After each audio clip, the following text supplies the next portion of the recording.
imagine what it's going to be like if these companies start coming after you and your back catalog of videos. Hello everybody, Brad the Guitologist here, and I want to talk about something today that's pretty serious and affects every guitar-related channel on YouTube, and also probably is going to end up affecting every guitar player who watches YouTube. Today's video is sponsored by Native Sons Goods, makers of the highest quality woven guitar, bag, and camera straps you'll ever see. Native Sons straps are handmade one at a time in the USA with unparalleled love and care. Click the link in the description to check out their new expanded lineup featuring all new 3-inch guitar straps. And remember, when you support my sponsor, you support this channel, and I sure appreciate it.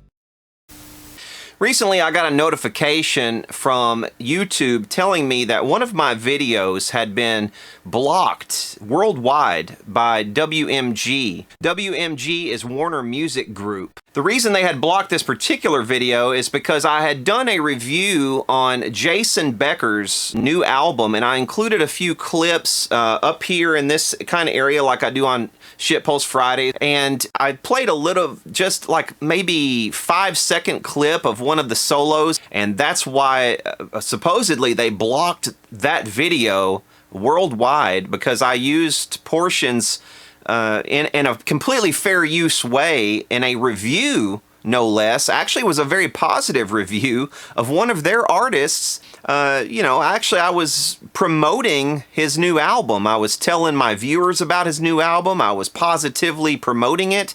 I was praising, his tenacity as a human being, because the guy is wheelchair bound. He can't move.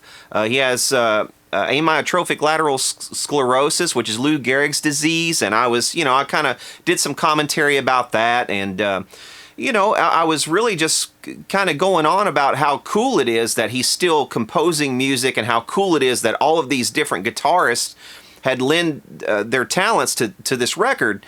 And apparently Warner Music Group doesn't want its worldwide audience to see such reviews, because they blocked this worldwide. I wasn't even going to make a video about this. I just kind of threw up my hands and I said, oh my God, this is utterly ridiculous. I actually put in a challenge to it, and the problem is when you try to challenge these things, you're basically asking Warner Music Group to just let go of their block, essentially, is what you're doing. So it's not like an arbitrator comes in, like somebody from YouTube or somebody, some outside third party comes in and says, is this fair use or no? And, and then makes a decision. No, when you actually appeal something like that, you're appealing to the people who made the claim against you. So I'm really sorry. Yeah. Well, hey, I'm really sorry too. Get a gun! That's a whole nother thing. YouTube's copyright system is completely and utterly broken, and something needs to be done about it if they want to continue into the future to grow at the rate that they've previously grown. Otherwise, I can see this whole thing collapsing down. But really what I'm getting at here, not only did they block this video, but I also got another notification on another one of my videos. I had done a repair video on a Guild J30 guitar, and at the end of this repair video, the only clip that I really had of me playing this video, I actually had a couple of clips, and the only 2 clips I had of me playing this guitar, which is long gone, I had it years ago, were of me doing a Leonard Cohen cover, okay? I was doing Leonard Cohen, a cover of his song Avalanche, okay? So I did this cover, I put it in the video at the very end, thinking, yeah, they might claim this, but whatever. I was kind of prepared for them to claim it. I did not put anywhere in the description that it was Leonard Cohen, that there was a cover anywhere in the thing, just hoping, crossing my fingers that they would just let it slide. BMI came in and did a copyright strike on me, or copyright claim. The problem is, the copyright claim that BMI put down was for a completely different song that I've never heard of, that I've never used. There's nothing that matches it. They actually made a claim for a song called Gordon, and this song, I've never heard this song. I don't know what it is. I don't know if it's a Leonard Cohen song. I don't think so. But apparently they think it is. They think that what I played is a song that they have rights to, called Gordon.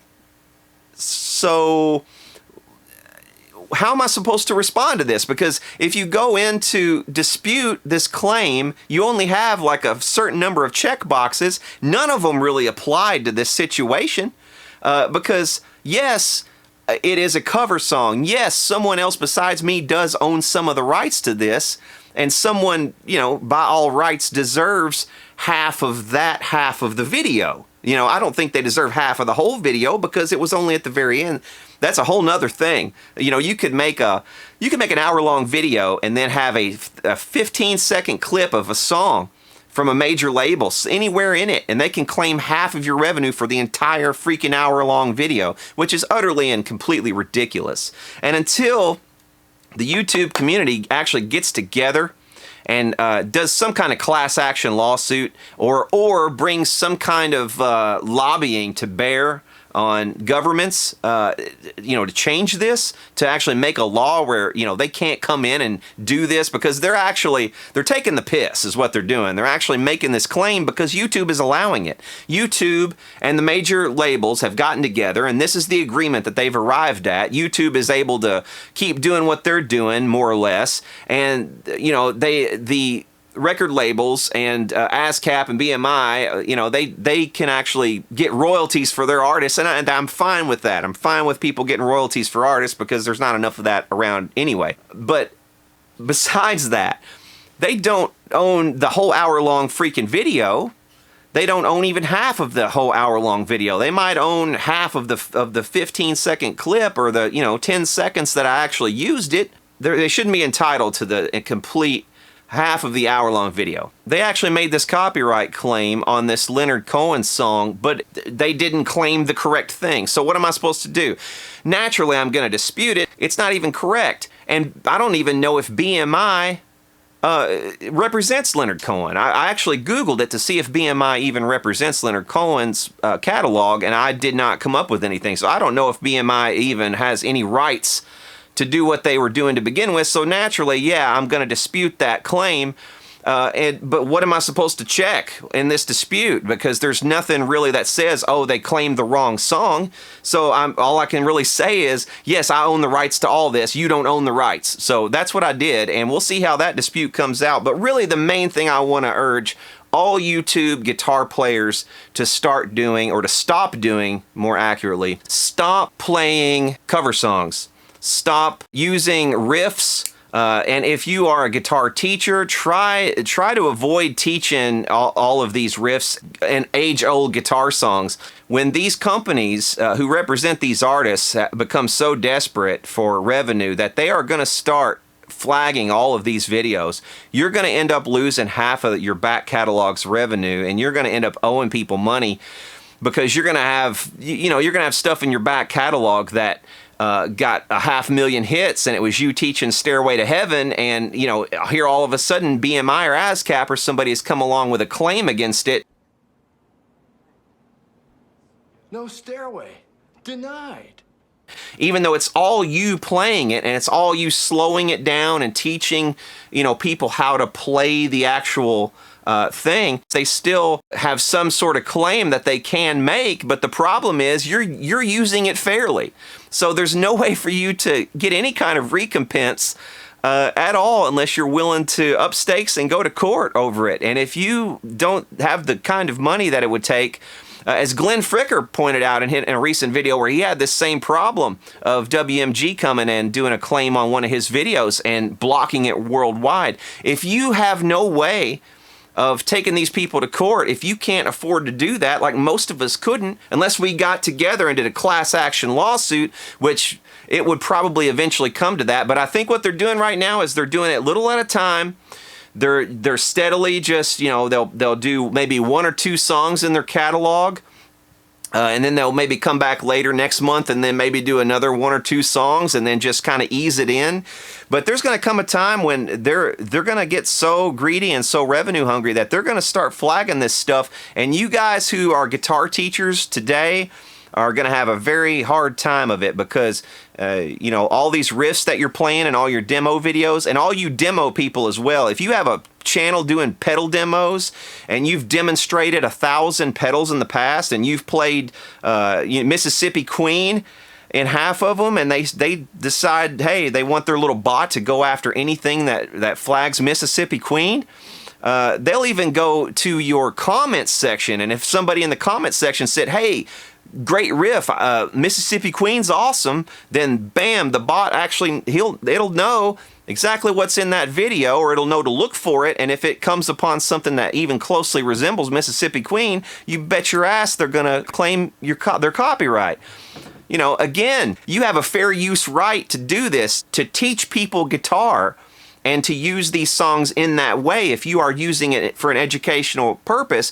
But the problem is, if you try to dispute the claim, you're disputing the claim with the actual company that tagged you in the first place. So that's going to get nowhere. Denied? You're denying my claim? Oh, I don't understand. So if you want to actually get your money back out of these people, you would have to haul them into court, and not everybody has the money to haul people into court, especially when you're only talking about revenue that's going to be in the hundreds of dollars, you know, potentially. For a lot of people, it's only going to be in the hundreds or maybe a few $1,000s, but your lawyer fees are going to be way more than that. So unless you did a class action suit with a bunch of us, they can screw us all they want, and unless we were to get together on this, they would just continue to screw us. So what I'm going to say right now is two things. One, I believe this is going to be a big problem in the next few years, maybe even the next few months. I don't know how quickly they plan on doing this stuff, but you can see this sort of thing encroaching. You can see these copyright claims really coming in hard and heavy. A lot of my older videos that did not have copyright claims on them for the longest time, because, you know, I did a repair or something of a radio, and maybe the radio played part of a song or something, you know, in one little clip, and then 1 or 2 years later, they finally come back and they do a claim against that one little song in that one little part of the video, and I have to go back and manually mute it. So, you know, this kind of stuff is going to become more and more rampant. And for you guys who do, guitar videos, if you do demonstrations, I would just urge you to try to do like I do in most of my videos.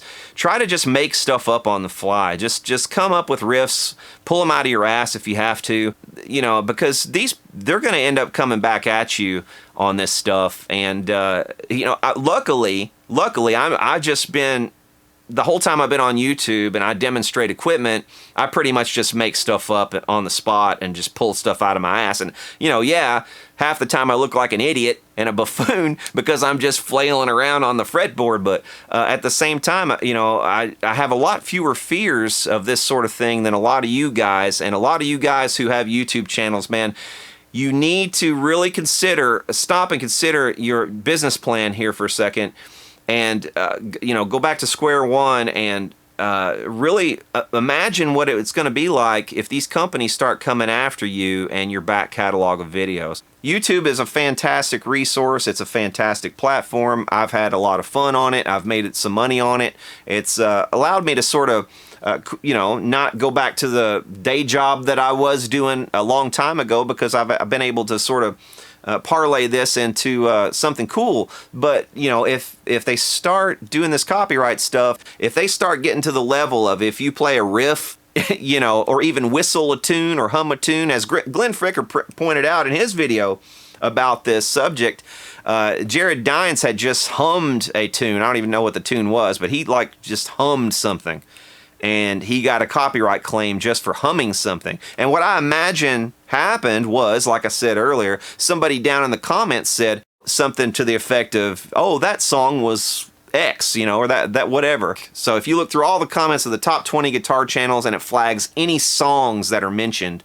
that belong to the catalog. So they'll cross-reference anything that's a song that's mentioned with their catalog. So in the process of cross-referencing all this stuff that's mentioned in the comments sections, or even in the video itself, because they could probably even go to the closed captions and cross-reference all the closed captions as well if they wanted to, and figure out, you know, is it mentioned, oh, I'm about to play Mississippi Queen. Here's the song, Mississippi Queen. Here's how you play the intro riff. And then, you know, if they look at the closed captions on that video, they can cross-reference it then with their catalog, and if it pops up, and they own some rights to Mississippi Queen, they're going to copyright strike the video. And they may just even throw a Hail Mary at it and say, just copyright strike it. If he comes back and disputes it, then at that point we can correct it or whatever. You know, companies are in the business of making money, and they're going to get greedy at some point, and I do believe they're going to overstep their bounds. And until we can get some kind of legal remedies for this sort of thing, I believe it's going to grow and grow. And This transmission has been terminated.